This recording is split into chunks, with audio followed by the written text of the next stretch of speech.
Hey friends, I'm Zenya, and I'm not sure how you found yourself here. Maybe a friend invited you, maybe you heard about Alpha online. However it happened, I'm so glad that you're here. Now, if you don't know what to expect, don't worry about that. I'll be your host. Well, I'll be one of your hosts. There are a few of us from all over the world. You ready? Hey! Woo, we're off. Ready. Every day from the moment we wake up, we have tons of questions to figure out and decisions to make. Isn't that right, Mika? Yeah, 100%. Like, what's the playlist for today? What am I gonna wear? And what am I gonna do with my hair? It's crazy to think, but by lunch, we've already made hundreds of decisions. Yeah, man. Thanks, bro. Dude, check out these snacks. What should we eat? But there are also deeper questions like, who am I? What am I even meant to do in this life? And what can I do to change the world? And then there are those questions, the ones that keep you up at night.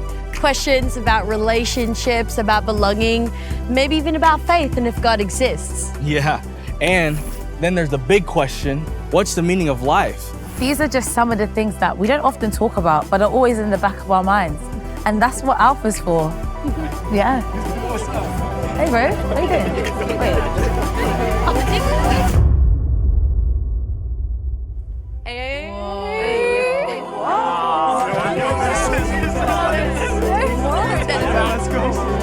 This is insane. Let's go.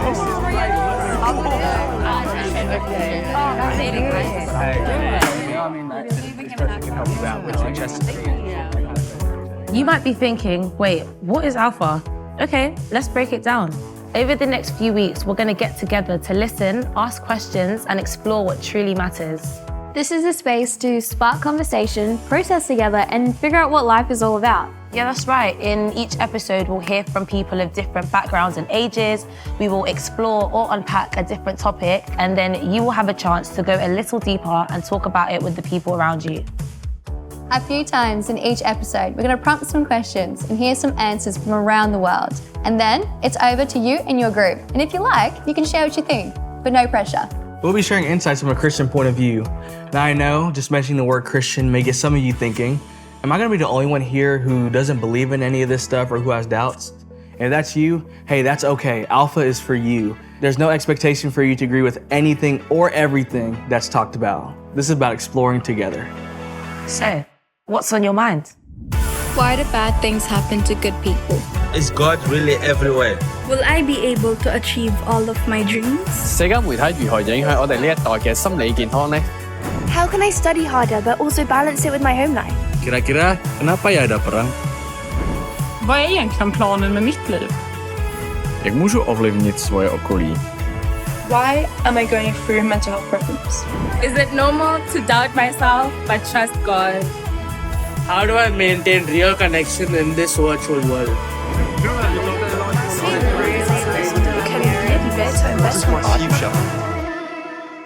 Of all the questions we have in our heads, here's one. What makes you happy? Hi, I'm Jesse, and I'm going around the world asking people some of life's biggest questions. What makes you happy? What makes me happy? Probably just hanging out with friends. Dancing. Acting. I like to sing. Figure skating. Drawing. I love drawing. What makes you happy? Track. I think playing volleyball. Basketball. God. My family and friends. Nice cars. Shopping, money. Dogs and cats. Traveling. Creating music. Playing piano, guitar, all sorts of instruments. I love music and I love my AirPods. Sleeping? Sleeping. Yes. Baby Yoda makes me happy. Parents' love. Reading a really good book. Eating good food. What makes you happy? Pizza. Just laughter in general makes me happy. Making other people happy. Probably just living my best life. Do whatever I want, you know? I'm happy when I'm with friends. Everything with friends is better. If I get a hug from anyone, I feel happy. Look at your piece, it's massive.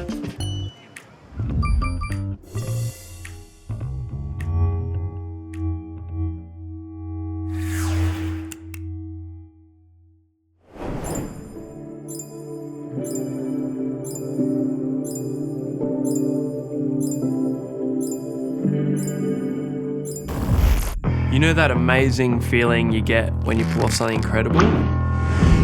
Well, that happens to us all the time.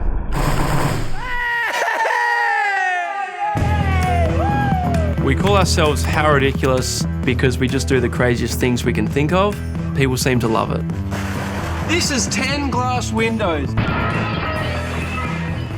Giant, spiky mace full of death.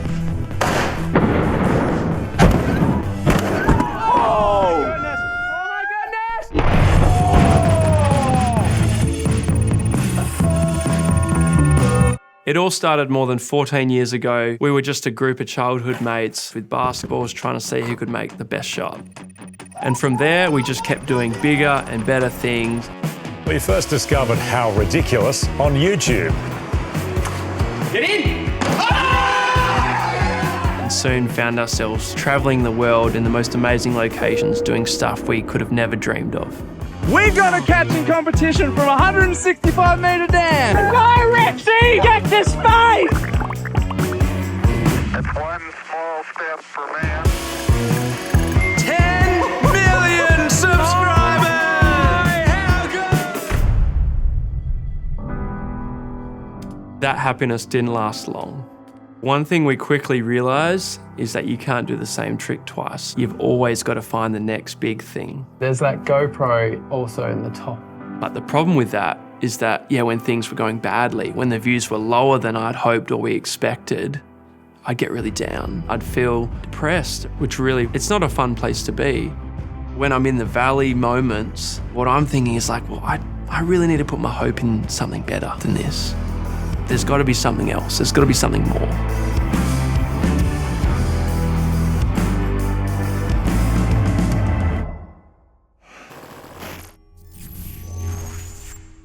Some people think money, fame, and relationships would solve a lot of their problems.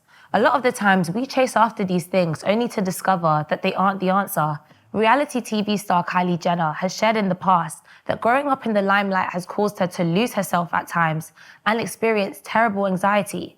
In one interview, she said, "I wake up every morning with the worst anxiety. I don't know why." For me, I thought it was education. Going to university was my big dream. And everyone said that it's the best time of your life and it's where you find yourself and you can do whatever you want.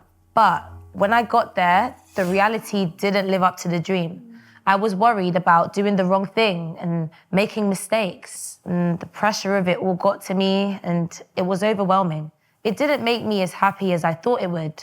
So, how do we find true happiness?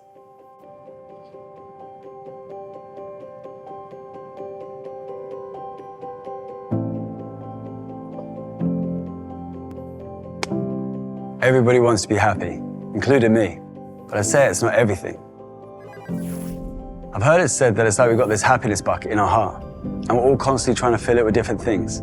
I know for me, I tried to fill it with chasing status, relationships, trying to get respect and approval off my mates. But even when I got some of those things, I was still left feeling empty. I ended up going from unhealthy relationship to unhealthy relationship. I bought things I didn't need, just to impress people, to fit in and belong. I was just left wondering, surely there must be more to life than this. And I wonder if you've ever felt the same. No matter how hard you try, nothing seems to satisfy that longing that's in each and every one of us to be truly happy. Well, Jesus, who's the central figure of the Christian faith, spoke to this longing that we feel. He says, "I am the bread of life. Anyone who comes to me will never be hungry. Anyone who believes in me will never be thirsty." Now, if you're hearing that for the first time, it might sound a little bit strange. But Jesus isn't talking about a physical hunger that can be fixed with some food, or a thirst that can be fixed with some drink. He's talking about another type of hunger, another type of thirst. He's talking about a longing for meaning, purpose, and love. And what Jesus is saying is that he is the one that satisfies that longing, that hunger that's in every human heart. Now, if what Jesus is saying is true, then it matters. It matters to us all. I know it matters to me. My teenage years were messed up, but it's my encounter with Jesus that changed everything. Doesn't mean my life became perfect, but I found that in my imperfection and my brokenness, I encountered a peace and a hope for my future. Maybe you're sitting there saying, well, just hold on a minute, who is Jesus? And why are we even talking about him? How do we know what he said is true or even relevant? Well, that's what we're going to be looking at together on Alpha.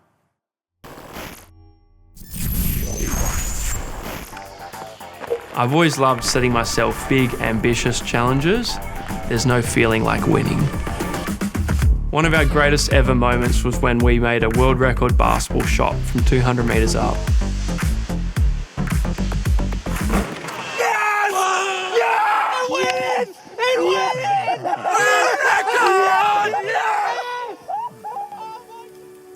Honestly, that was like the biggest moment of pure joy I've ever had. It fills you with a sense of satisfaction. It fills you with a sense of an adrenaline hit. You've worked out a ballerina can bounce on a trampoline, the world's strongest trampoline. What's next?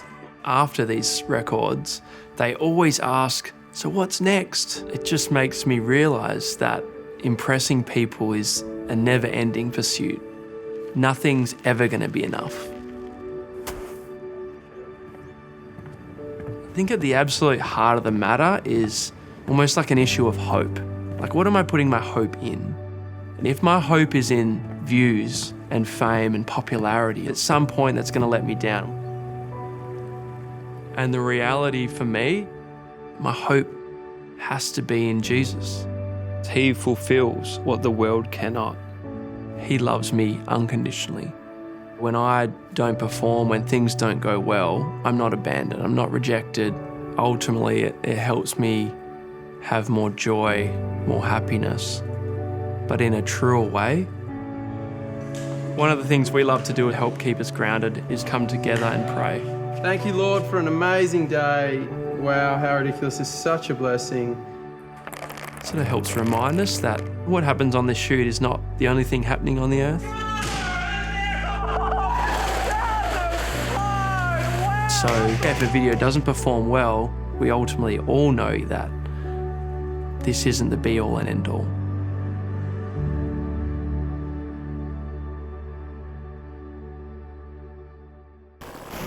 If you had 24 hours to do anything you wanted, what would you do?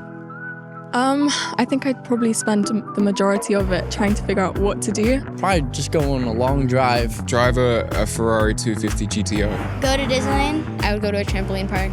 Go to the moon. Literally be in bed all day and watch Netflix. I would like to visit all the city. Probably go straight to Indonesia and go surfing for the whole day.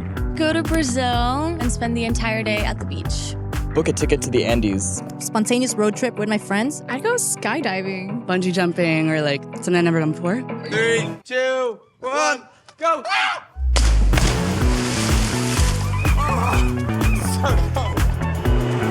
If you had 24 hours to do anything you wanted, what would you do? I will eat any food that I can eat. Probably 24 hours of eating KFC, I can't even lie. Eat a lot of beef because I love beef. Adopt all the cats that I can. I'll get my nails done. I'd buy 5 skateboards, specifically 5 because I already have 5, so then I have 10. I'll probably go to like a mansion, bring all my friends, have a house party. I would gather all my friends and we'd hang out.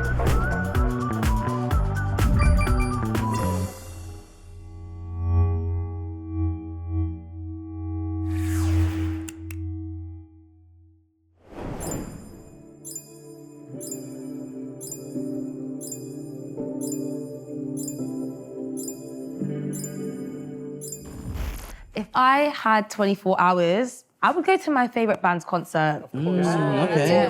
Little band geek type action? Yeah, maybe. But what about you guys? Ooh, I mean, I'd jump out of a plane. What? I feel like that's pretty fun. Why? Oh, with a parachute. No free falling, no free falling. Okay, I would spend the whole day reading at the beach. Okay, that's that 10, Danny. I would love to be hiking up a mountain with my dog. Put like George and a little bandana. Honestly, I would just watch movies all day. I would just love movies all day. Guys, these are all really good. Now, let me ask you this question. Do you think there's a difference between being happy and living a full life? Oh, that's a good one. I think so, Zen. Like, I'd say that happiness is temporary. Like, 1 minute this thing makes you happy, and the next minute it's just something else entirely. It's true. Yeah, and there's nothing wrong with having fun, but there's gotta be way more to life than just that, right? Yeah, it has to be more than yourself, something with purpose, like helping others. Yeah, it's like when I get to do something that impacts the people around me. Yeah, for the community. Okay, so then how does faith in God connect to this idea of living a full life? Well, you're cooking with the questions. So you're tricking.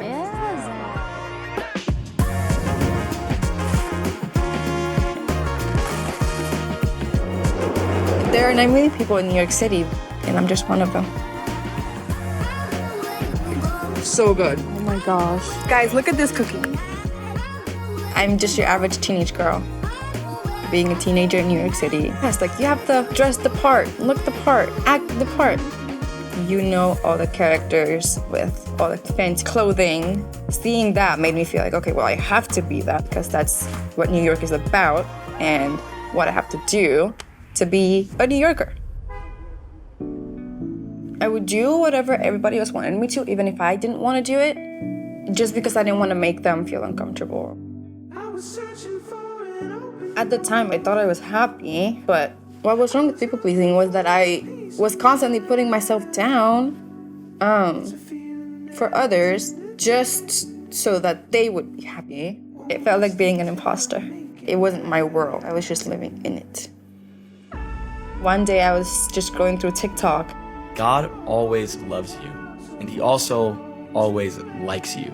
The video talked about Jesus' love and how he cares for you and how his home is your home and he wants you to be in that home. I felt that little tingly in my heart, and it feels like a super overpowering love. That little feeling of love, it changed my life forever. I felt loved, secure, all those things. But the main thing was the people pleasing completely stopped. I think that now the way that I connect with people is so pure. It comes from a place of love. Ice skating! Here we go! I'm able to build honest, truthful relationships where I'm able to actually put myself out there and be accepted and loved still, being myself. I'm still very ordinary. I still love going out to eat. I love going shopping. I love doing my picnics in the park. But internally, I'm completely changed. There are 9 million people in New York City, but God only made one Perla.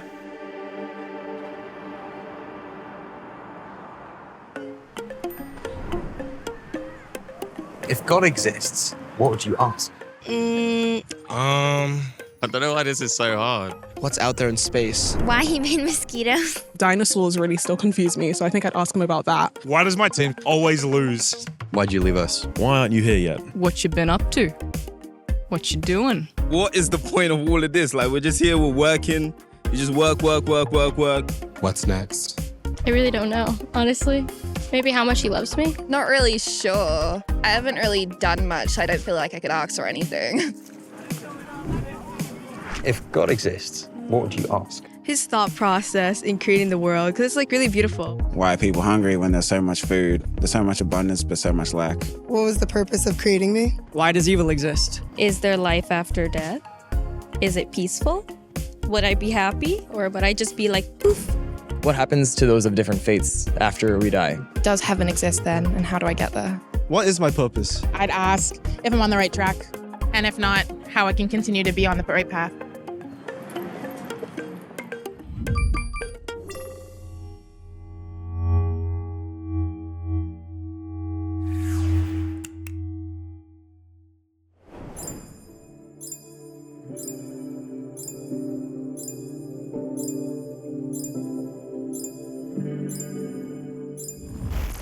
Jesus said, I have come so that you may have life and life to the full. The kind of life that Jesus is describing is a life full of love, joy, peace, and purpose. It's a life free from trying to fill a leaking bucket with enough to finally feel fulfilled. Jesus says, I am the way, the truth, and the life. What Jesus is saying is that I'm the way to a loving and lasting relationship with God, a relationship that fills the emptiness within all of us. When he says, I'm the truth, it's more than just head knowledge, but it's knowing the truth in your heart that you are loved and accepted by God. And with him, you can live life to the full, a life of meaning, a life of purpose, and a life worth living. Over the next few weeks, we're going to explore how Jesus has made this possible for you and for me. That doesn't mean everything's going to be perfect. Things still go wrong. But because of Jesus, we have a hope and a purpose even when we face challenges. And it means we don't have to do it alone. And on Alpha, we're going to be on a journey to explore all of this together. So wherever you're coming from, feel free to bring your real thoughts and questions to the table. Alpha is a space where you can say what you think and how you feel. This is your space. So welcome to the conversation.